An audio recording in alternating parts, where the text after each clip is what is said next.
আমরা বই পাইনি, সে সরকার আমাদের সাথে প্রতারণা করেছে, দুর্নীতি করেছে।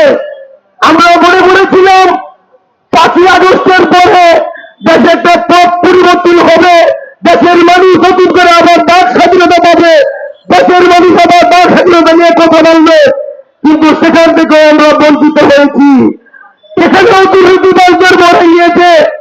আপনারা দেখতে পেয়েছেন যে মাইলস্টোন স্কুলের যে শিক্ষার্থীরা মৃত্যুবরণ করেছে, সেখানে শিক্ষা উপদেষ্টার কি ভূমিকা ছিল? সেখানে শিক্ষা উপদেষ্টার কোন ভূমিকা আমরা দেখতে পাইনি, স্বাস্থ্য উপদেষ্টার কোন ভূমিকা দেখতে পাইনি। তারা ছিল নির্বাক। তারা কেন ছিল নির্বাক? কেন তারা তাদের ভূমিকা রাখতে পারেনি? তাহলে কি আমরা ধরে নেব এই সরকার ব্যর্থ সরকার? এই সরকার ব্যর্থ সরকার হিসেবে পরিচয় দিয়েছে।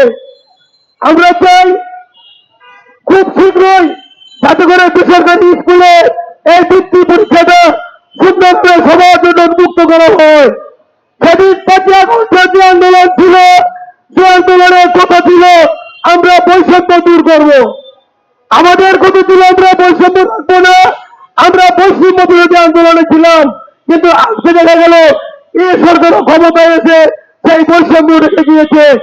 আমরা চাই অচিরেই সমগ্র বাংলাদেশের সকল ছাত্রছাত্রী সমানভাবে রাষ্ট্রীয় সকল কিছু সমানভাবে ভোগ করবে। তাই আশা করব অধ্যক্ষ সেলিম ভূঁইয়ার মাধ্যমে যাতে আমরা সামনের দিকে আমাদের দাবি এগিয়ে নিতে পারি, আমরা বৈষম্য দূর করে দেশ ও দেশের অফিসের এবং সকল বিদ্যালয়ের ছাত্রছাত্রীদের সমান অধিকার দিতে পারি। এই বলে আমি আমার বক্তব্য শেষ করছি। ধন্যবাদ সবাইকে।